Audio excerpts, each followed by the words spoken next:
कोई बात नहीं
बिना उन्मद नाच न जाना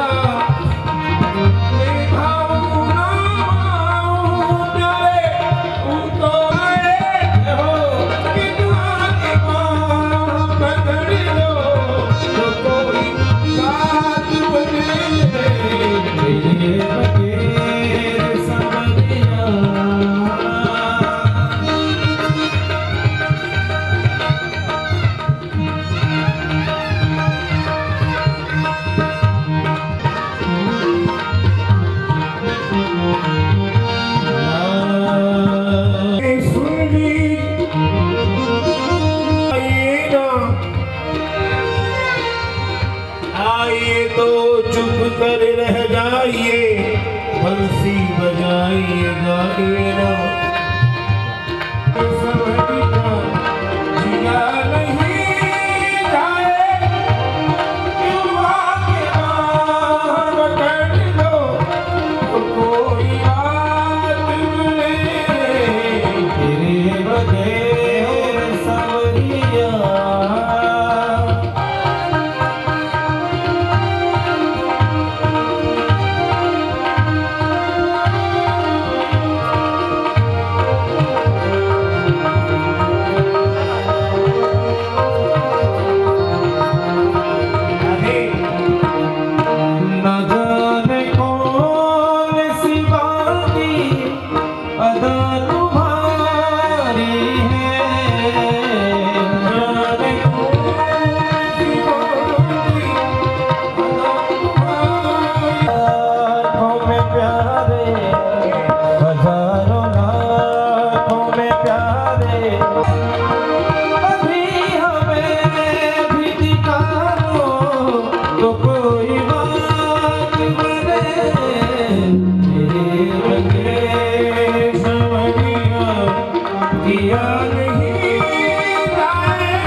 ही आसन बाके सिंहासन,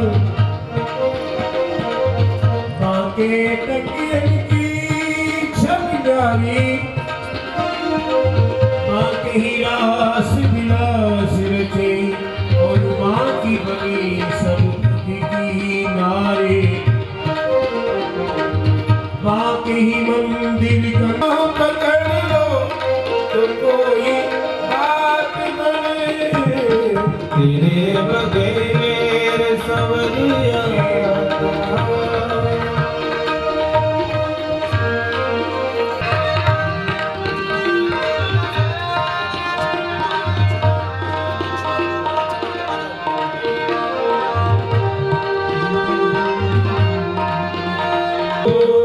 के बंगले विराज तुम प्यारे, मुझे ये सेवा दिलाओ तो कोई बात बने तेरे बगैर सवरिया।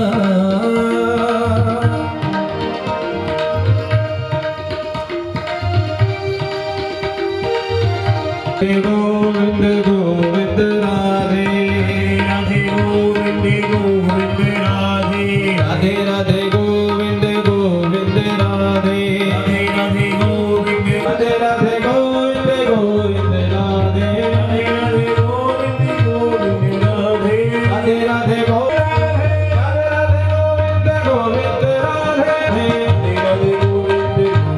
राधे, राधे राधे गोविंद गोविंद राधे राधे राधे, गोविंद गोविंद राधे राधे, गोविंद गोविंद राधे राधे, गोविंद गोविंद राधे राधे राधे, गोविंद गोविंद राधे राधे राधे, गोविंद सो प्राणी पावन हो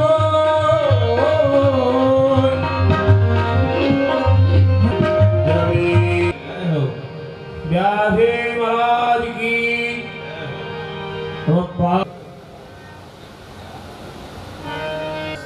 सरस्वत्यै नमः।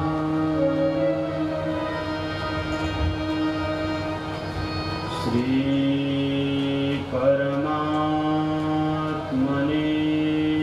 नमः।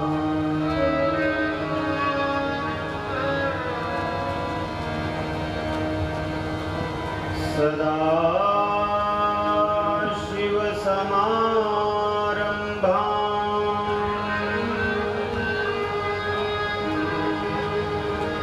शंकराचार्य मध्यमाम्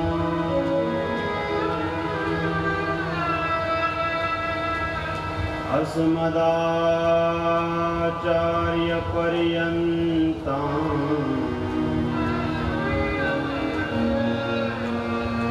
वन्दे गुरु परम्पराम्।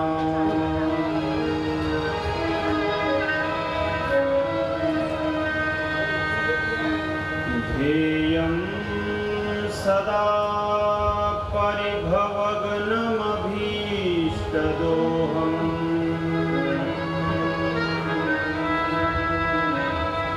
तीर्थास्पदं शिवविरञ्चिनुतं शरणम्।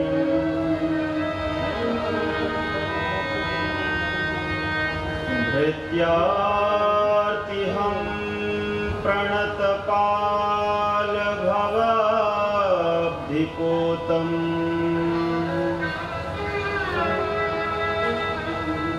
वन्दे महापुरुषते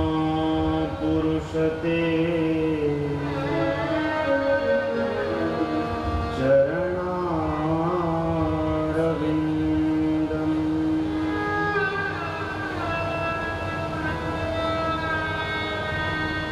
वंशी विभूषितकरान्नवनीरदाभात् पीताम्बरादरुणबिम्बफलाधरोष्ठम्।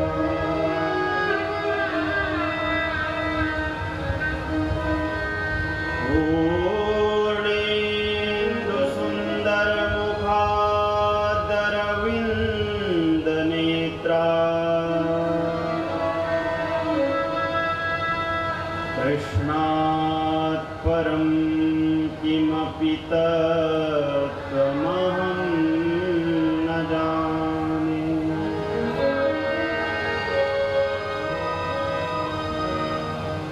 प्रह्लाद नारद पराशर पुण्डरीक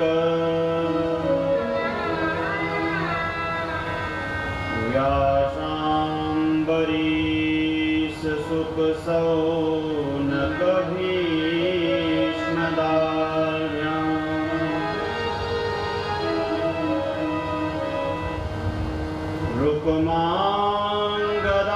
रुक्माङ्गदार्जुन वसिष्ठ विभीषणादि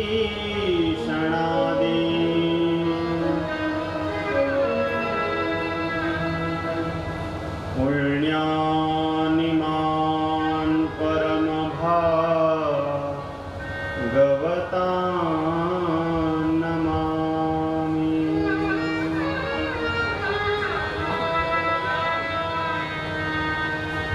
नमो गोभ्यः श्रीमतीभ्यः सौरभेभ्य एव च। नमो ब्रह्मसुताभ्यश्च पवित्राभ्यो नमो नमः।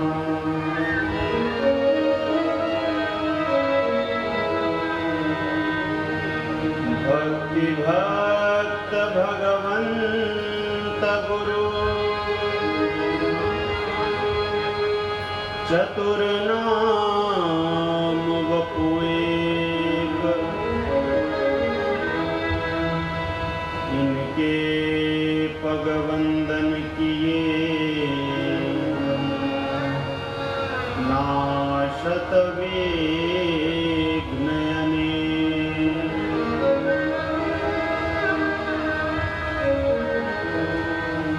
जय जय श्री राधारमण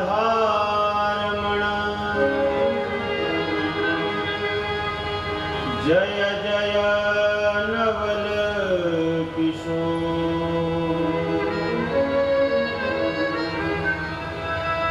जय गोपी चित चोर प्रभु जय जय माखन चोर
शरणं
श्रुत्वा गुणान् भुवनसुन्दर शृण्वतान्ते निर्वेश्य कर्णविवरैः हरतुङ्गतापम् रूपं दृशां दृशिमतामखिलार्थलाभम् त्वय्यच्युता विशति चेत्तमपत्रपम्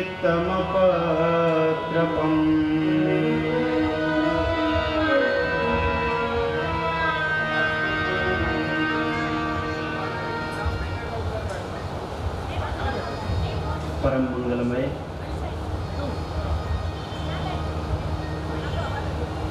परात्पर परब्रह्म भक्त वत्सल शरणागत वत्सल दीनानाथ दीनबंधु दीनदयाल भगवान श्री हरि का वांगमय विग्रह वाक स्वरूप शब्द स्वरूप शब्दकाय श्रीमद्भागवत महापुराण, जिसके श्रवणार्थ आप और हम सब यहाँ एकत्रित हुए।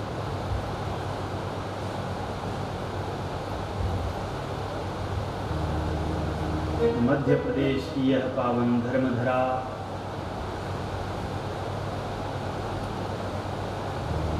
रेवाखंड सोनभद्र सोन नदी का यह पावन तट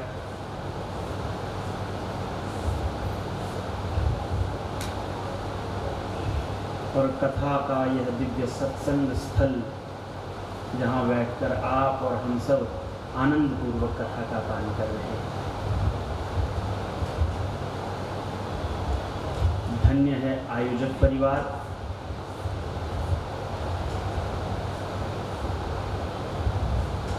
गौ ब्राह्मण गीता गंगा और गोविंद के प्रति जिनका अपार स्नेह, अपार प्रेम, श्रद्धा भाव और भक्ति है, ऐसी आदरणीय DIG सविता सुहाने जी,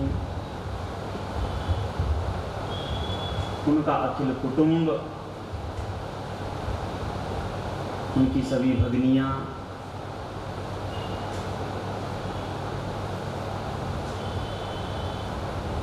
बंधु बांधव, सभी इष्ट मित्रगण, जिन्होंने बड़ी श्रद्धा भाव समर्पण के साथ इस कथा का आयोजन किया है।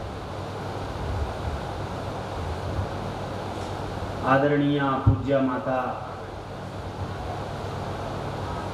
उषा सुहाने जी और आदरणीय बाबूजी पूज्य शंकरलाल सुहाने जी की पावन स्मृति में उनको स्मरण करते हुए और उनकी सत्ता को महसूस करते हुए, प्रतिक्षण उनको स्मरण करते हुए इस कथा का आयोजन किया गया है।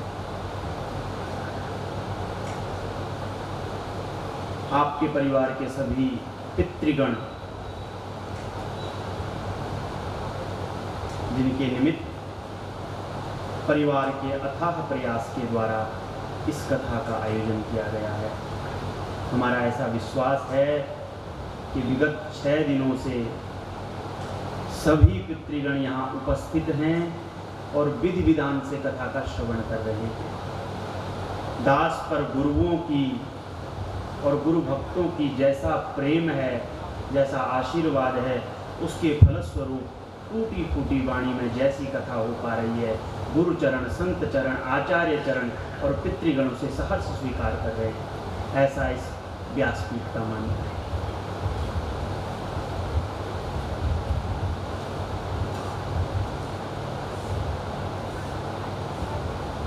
दिव्य है प्रभु की कथा,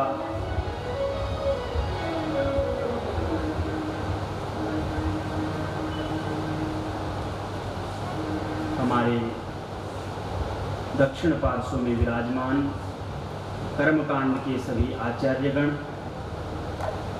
वाम पार्श्व में विराजमान संगीत पर अपने मधुर कंठ के द्वारा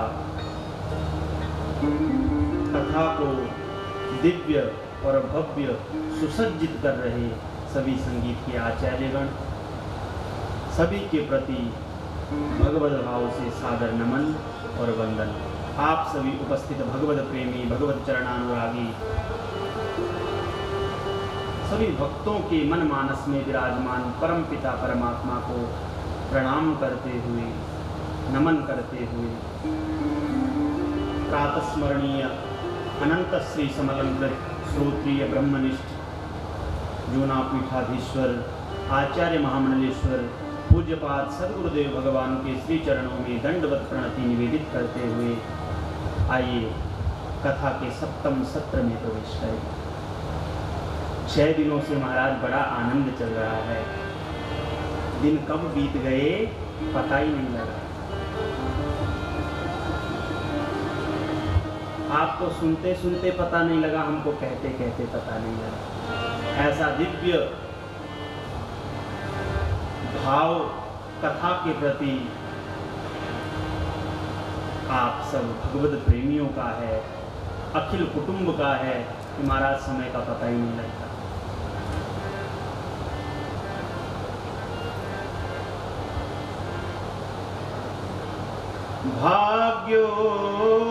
भाग्योदयेन बहुजन्म समर्जितेन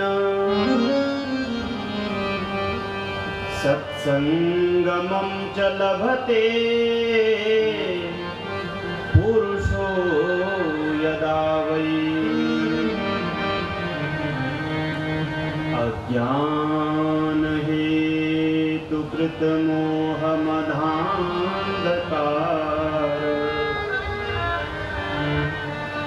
नाशं विधाय हि तदो दयते विवेकः।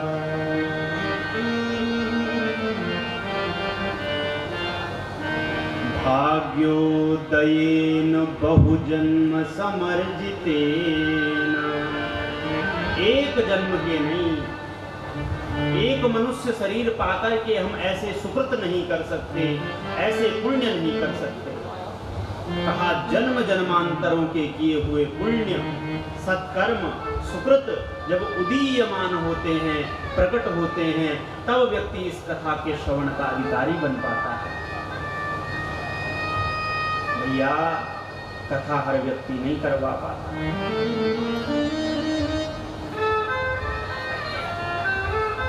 क्या धन की कमी है? कहीं धन की कमी नहीं।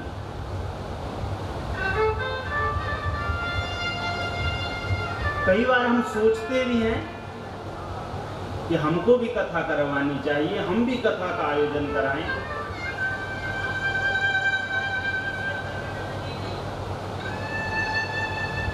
पर फिर भाव धीरे धीरे बनते और भाव कब बिगड़ गए पता ही नहीं लगा। ऐसी ऐसी समस्याएं आन पड़ी कि टालते रह गए। अब करवाएंगे, तब करवाएंगे, तब करवाएंगे, और वो दिन आज तक नहीं आया।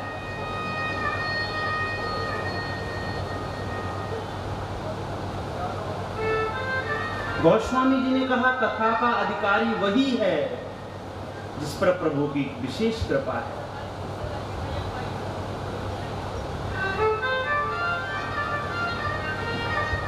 जब तक प्रभु की कृपा नहीं होगी तब तक कथा प्राप्त नहीं हो सकती। कथा करती क्या है? अज्ञान हेतु कृत मोह मदान्धकार नाशम विधाय हि तदो दयते विवेकः।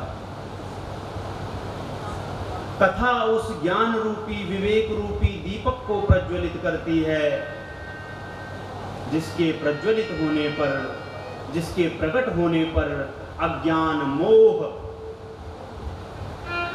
पाप बुद्धि मद मात्सर्य कपट छल ईर्षा द्वेष सब समाप्त हो जाते। तो कोई पूछे कि कथा क्यों करवाएं, कथा करवाने से फल क्या मिलेगा? तो भैया कथा का सबसे बड़ा फल यही है कि कथा भीतर से हमें पवित्र करती है।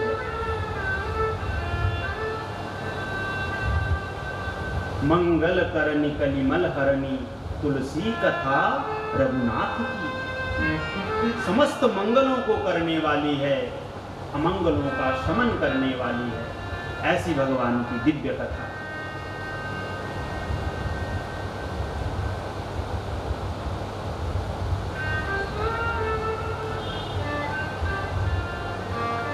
कथा का आयोजन तो छोड़िए, हम श्रवण भी नहीं कर पाते। कोई भक्त बड़ी व्यवस्थाएं जुटा करके, और दीदी जी 6 महीने से प्रयास में लगी। अथाह प्रयास के बाद कोई भक्त कथा का आयोजन कराता है और हमें निमंत्रण दे देता है। उसके बाद भी हमारे ऐसे भाग्य नहीं होते कि हम आकर के 7 दिन कथा को सुन सकें। 7 दिन तो छोड़िए महाराज, एक दिन जिस दिन हम आ गए उस दिन भी कथा को समय नहीं दे पाते। कब फोन की घंटी बज गई और कब हमने अपने 2 पहिया 4 पहिया को स्टार्ट किया और जहां बुलाया गया है वहां पहुंच गए।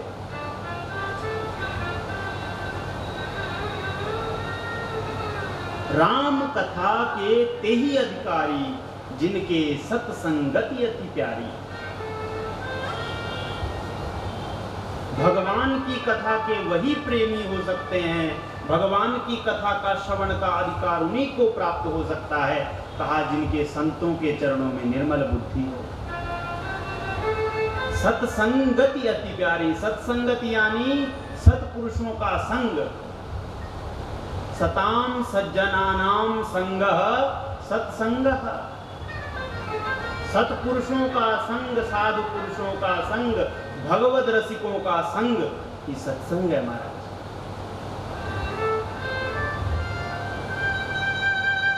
और यदि हमें कथा श्रवण का अधिकार मिल रहा है और हम कथा हमारे आसपास में हो रही है और हमारे पास अवसर है हम जा करके सुन सकें, तो इस मौके को कभी छोड़ना नहीं चाहिए। इधर उधर के संसार में तो हम नित्य ही लिप्त हैं, 3 घंटे 4 घंटे भैया जितना समय मिले खूब प्रेम से बैठ करके, पहले तो फोन को घर ही छोड़ कर आओ, और यदि किसी कारणवश घर छोड़कर नहीं आ सकते तो कथा में बैठो तो उसको साइलेंट कर लो, क्योंकि भैया ये महाराज जी जीने देने वाले नहीं। कब नोटिफिकेशन बेल बजी सोई महाराज ध्यान वहां भटक गया,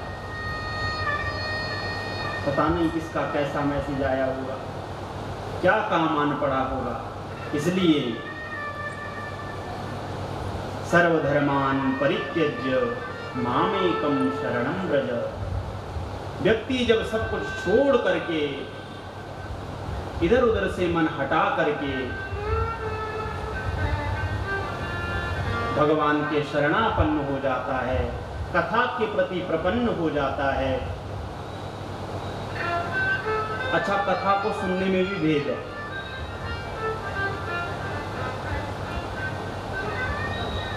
संत कहते हैं कि एक है श्रोता, एक है सरोता और एक है सोता।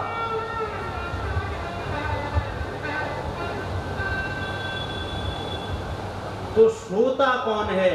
कहा जो कथा में आए, मन बुद्धि चित्त चेतना गतिमति आचार विचार को सब जगह से हटा करके उसको एक जगह पर स्थापित करके और बड़े प्रेम के साथ भाव के साथ भगवान की कथा को सुने, उसका नाम है श्रोता। दूसरा आया सरोता। बोले सरोता कौन है?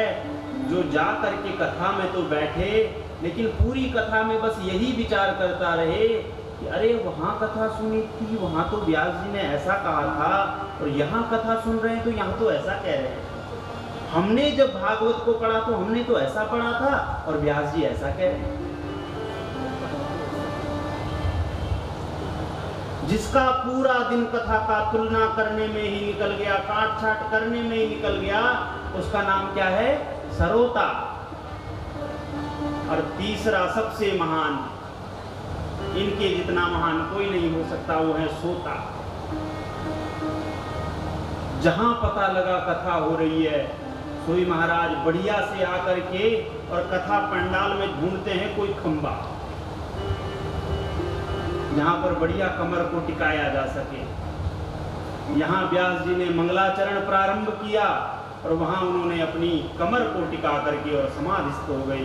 यहाँ मंगलाचरण प्रारंभ और वहां खर्राटे प्रारंभ। 3-4 घंटे कब बीत गए पता ही नहीं लगा। और जब आरती प्रारंभ हुई, श्री भागवत भगवान की है आरती, पापियों को पाप से है तारती, सोई उठ खड़े हुए, प्रसाद लिया और घर को चल दी। मार्ग में किसी ने पूछा भैया कहाँ से आ रहे हो? बोले कथा सुन के आ रहे।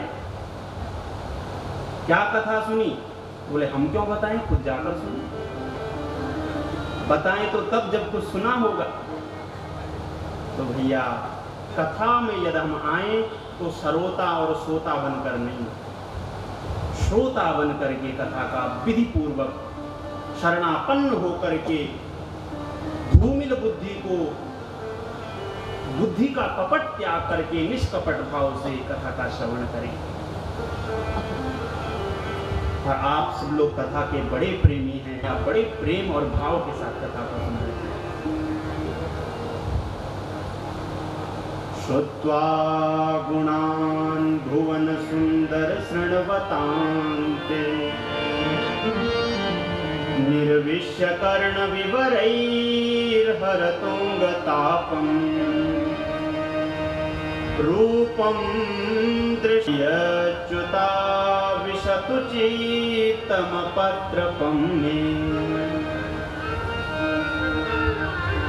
कल आपने श्रवण किया कि कैसे भगवान श्री द्वारिकाधीश ने मां रुक्मिणी का पानी ग्रहण किया। समय अपनी आज्ञा मांग रहा था तो इसलिए कथा को थोड़ा खींच दिया।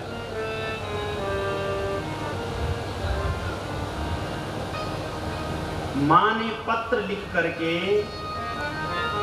गोविंद को भेजा है ब्राह्मण के द्वारा, क्योंकि जो ज्येष्ठ भ्राता है रुक्मी, वो चेदी नरेश दमघोष के पुत्र शिशुपाल के साथ संबंध लग्न सुनिश्चित कराया।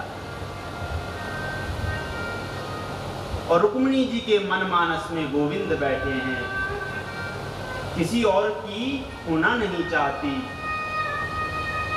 भाभी ने समझाया, तब सप्त श्लोकी पत्र लिख करके ब्राह्मण के द्वारा द्वारिका भिजवाया। ब्राह्मण पत्र को लेकर के द्वारिका पहुंचे। गोविंद की सभा में पहुंचे। भगवान की सभा का नाम है सुधर्मा, जहां धर्म की ही चर्चा होती हो, जहां अधर्म का किंचित लेश मात्र भी प्रवेश नहीं, ऐसी भगवान अपनी दिव्य सुधर्मा सभा में विराजमान हैं। ब्राह्मण देवता आए और कहा, भगवान आपके लिए पत्र आया है।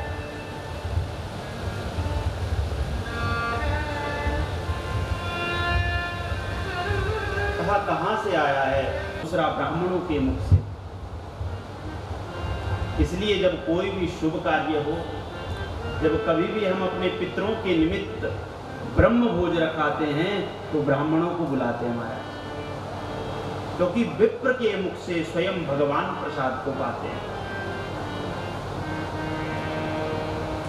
भगवान ब्राह्मण देवता से बोले, प्रभु आपसे मेरा कुछ नहीं छुपा, इसलिए आप ही बाँच करके सुना दो। तो ब्राह्मण ने पत्र बाँचा। रुक्मिणी जी ने लिखा, हे प्रभु, जब से मैंने आपके गुणानुवादों को सुना है, तब से मेरा चित्त आप में ऐसा आकृष्ट हो गया कि अब ये कहीं लगता नहीं। हे प्रभु, मेरे भ्राताश्री ने मेरा संबंध कहीं और सुनिश्चित कर दिया, लेकिन मैं आपसे ही विवाह करना चाहती हूँ, आपकी ही वामांगी बनना चाहती हूँ, इसलिए आप आइए और मुझे स्वीकार कीजिए। कहीं ऐसा ना हो कि सिंह के भाग को आकर के और कोई गीदड़ उठा ले जाए। प्रभु, जब आप आएंगे तो मेरे सभी भ्राता लोग, मेरे बंधु बांधव आपसे द्वेष करते हैं, इसलिए हो सकता है कि तनातनी का माहौल बन जाए। पर प्रभु, आप लड़ना नहीं, मैं आपको उपाय बताती हूँ।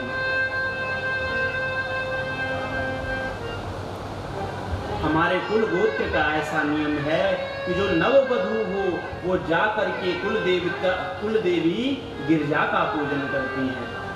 इसलिए मैं गिरजा का पूजन करने के लिए, माँ भवानी का पूजन करने के लिए नगर के बाहर मंदिर में आऊंगी। वहाँ कोई नहीं होगा, तो आप आइए और मुझे अपने साथ ले जाइए।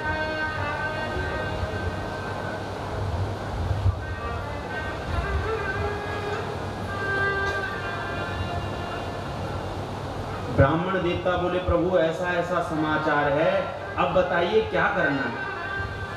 गोविंद बोले, क्या करना है, इतना सोचने का समय कहाँ, चलो। और रथ पर ब्राह्मण को बिठा करके गोविंद ने वायु वेग से रथ को दौड़ाया। बलराम जी ने देख लिया, पीछे से आवाज लगाई, लेकिन प्रभु तो तब तक 9-2-11 हो चुके थे। बलराम जी समझ गए, पूछताछ की, भैया कहाँ गया है? तो किसी ने कहा, कुंडिनपुर से एक ब्राह्मण देवता आए थे, बताया तो नहीं, भीतर ब्राह्मण देवता गए और बाहर जब आए तो ब्राह्मण के साथ चल दिए। बलराम जी को समझने में देर नहीं लगी, बोले मैं सब समझ गया। वहां की राजकुमारी रुक्मिणी का विवाह है, वहां से हमें कोई निमंत्रण नहीं आया है, और निमंत्रण न आने के बावजूद भी यदि कन्हैया गया है तो दाल में जरूर कुछ काला है। बलराम जी ने अपना रथ सजाया और अपना हल मूसल लेकर के चल पड़े। उधर शिशुपाल बैंड बाजे के साथ बारात लेकर के पहुंचा। खूब गाते बजाते सवा रहे हैं। शिशुपाल के मित्र राजाओं ने कहा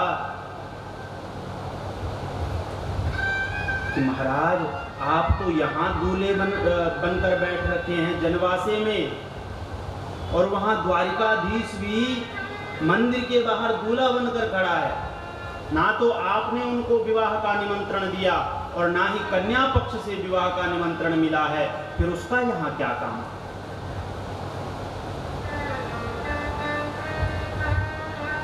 शिशुपाल आग बबूला हो गया, तलवार निकाली, मैं मार डालूंगा।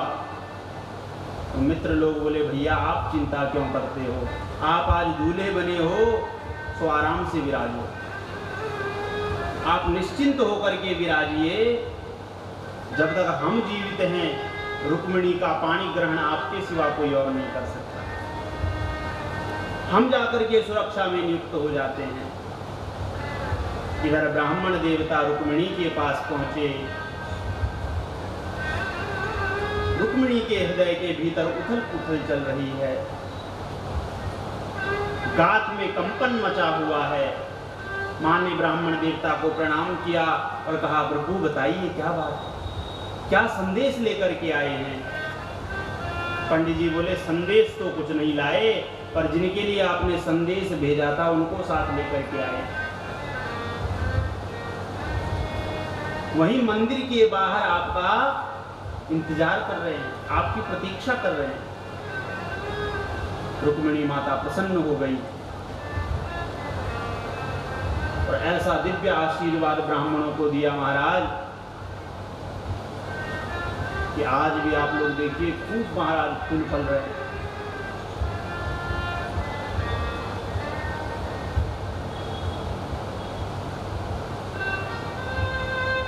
मंदिर के चारों ओर कन्या पक्ष और वर पक्ष के सभी योद्धाओं ने, सैनिकों ने मंदिर को घेर लिया। सखियों के साथ मां रुक्मिणी गिरिजा का पूजन करने गई और मन ही मन मनाने लगी, प्रार्थना करने लगी कि हे मां ऐसी कृपा करना कि मेरे द्वारिकाधीश, मेरे श्री कृष्ण के दर्शन मुझे प्राप्त हों, वही मेरा वरण करें और मैं किसी की ना हूं, मेरा विवाह प्रभु से ही बने, ऐसी आप कृपा कीजिए।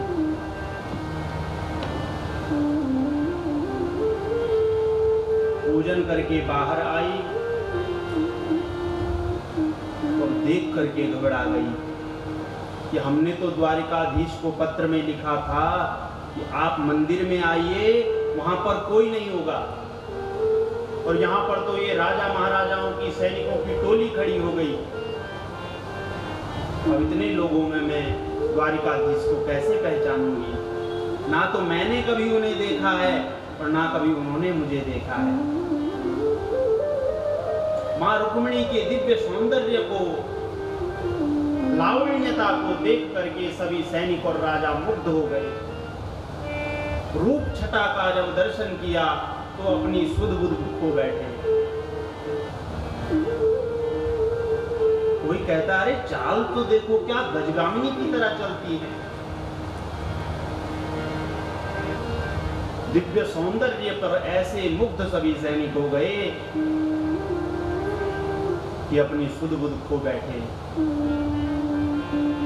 रुक्मिणी जी सभी चेहरों को निहारने लगी कि गोविंद कहाँ खड़े हैं। अब जिस सैनिक के चेहरे पर रुक्मिणी जी की किंचित दृष्टि रुक जाती, वही सैनिक सोचता कि हम भी किसी से कम नहीं। पीछे खड़े गोविंद समझ गए कि रुक्मिणी दुखी हो रही हैं, चिंतित हो रही हैं, तो उन सैनिकों के बीच में आकर के प्रविष्ट हो गए। लेकिन वो तो रूप माधुरी के पान में ऐसे मस्त हो रखे थे कि उन्हें पता ही नहीं लगा। गोविंद को देखा तो प्रभु ने कहा, चिंता मत करो, मैं ही पहचान गए। गोविंद धीरे धीरे आगे आ रहे हैं। रुक्मिणी का पाणी ग्रहण प्रभु ने किया, हाथ पकड़ा और रथ की ओर ले जाने लगे। और सैनिक और सभी राजा दोनों की रूप माधुरी का पान करने में ऐसे निमग्न हो गए कि भैया कुछ पता ही नहीं हम आए क्यों थे। कोई कहता भैया चाल तो देखो क्या गजब चलती है, अरे साथ में जो पुरुष खड़ा है उसका मुकुट देखिए क्या महाराज जगमगा रहा है, घुंघराली अलके देखिए,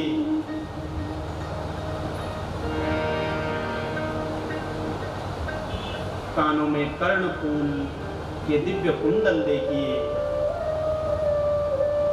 वक्षस्थल पर सी वत्स का चिन्ह देखिए। रूप माधुरी का पान करते हुए सभी ऐसे मुग्ध हो गए कि किसी को पता ही नहीं लगा कब द्वारिकाधीश ने रुक्मिणी जी को रथ में बिठा लिया। एक बोला भैया रथ तो देखो क्या गजब चमक रहा है, ऐसा प्रतीत होता है मानो पूरा स्वर्ण से निर्मित किया गया हो।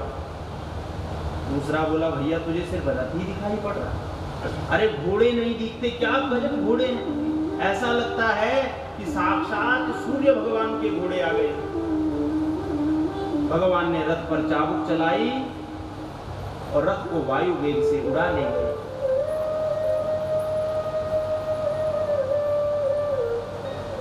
तो एक सैनिक बोला कि भैया हम यहाँ आए क्यों थे।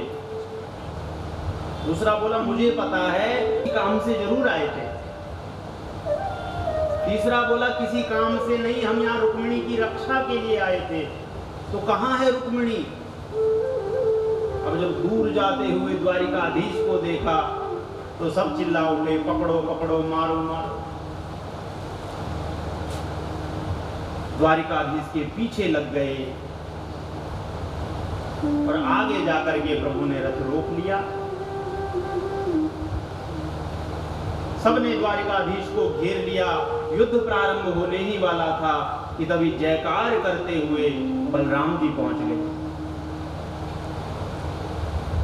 भगवान श्री कृष्ण ने जब दाऊ दादा का दर्शन किया, रथ से उतर करके प्रणाम किया और कहा दादा आप यहाँ। कहा लाला मैंने पहले ही देख लिया था, जब तुम वायु वेग से रथ को दौड़ा चले थे तो मैं समझ गया तुम जा करके जरूर कुछ गड़बड़ करोगे,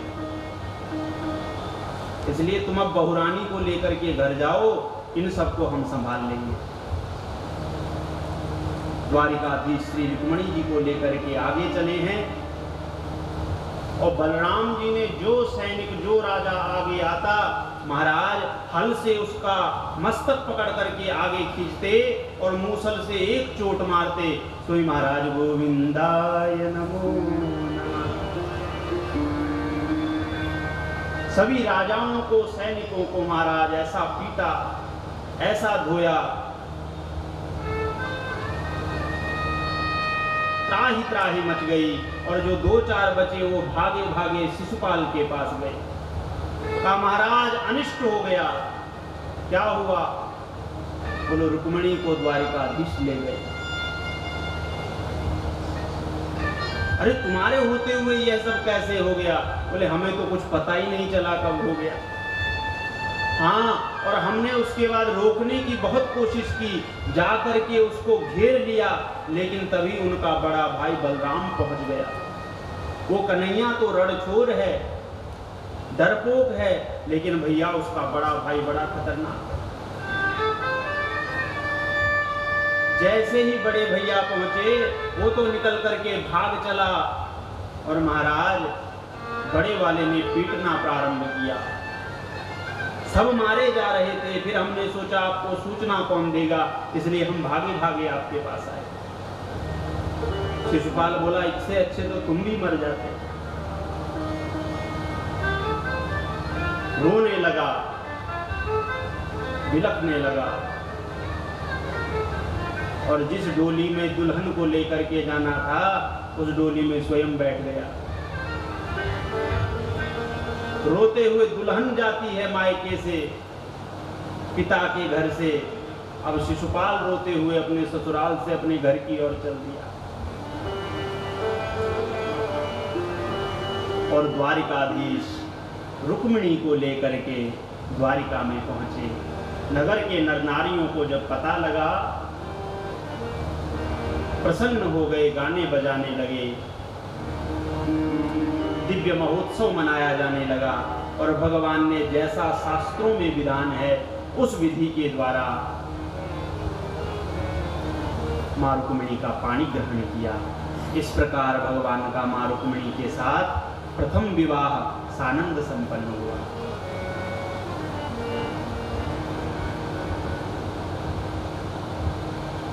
समय पाकर के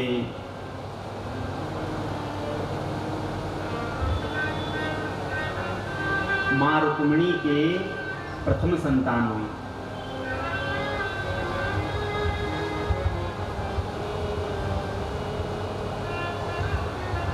नाम हुआ श्री प्रद्युम्न महाराज। लेकिन अभी प्रद्युम्न का जन्म हुआ ही था, प्रसूति का गृह से बाहर भी नहीं निकले थे कि एक संबरासुर नाम का दैत्य आया और अपहरण करके ले गया। क्यों? ये संबरासुर नाम का दैत्य जो था, इसने एक बार नारद जी से पूछा कि भगवान आप मुझे ये बताइए कि मैं मरूंगा कैसे। तो नारद जी ने कहा, दैत्यराज, जब द्वारिकाधीश श्री कृष्ण के प्रथम पुत्र होगा उसके हाथ में तेरी मृत्यु होगी। अब सोचा कि प्रथम पुत्र तो हो गया, लेकिन जब वो जीवित ही नहीं बचेगा तो हम मरेंगे कैसे। ना रहेगी बांस और ना बजेगी बांसुरी। ये प्रद्युम्न कौन थे? तो साक्षात कामदेव का अवतार है महाराज। जब जदुवंश कृष्ण अवतारा, कोई हई हरन मा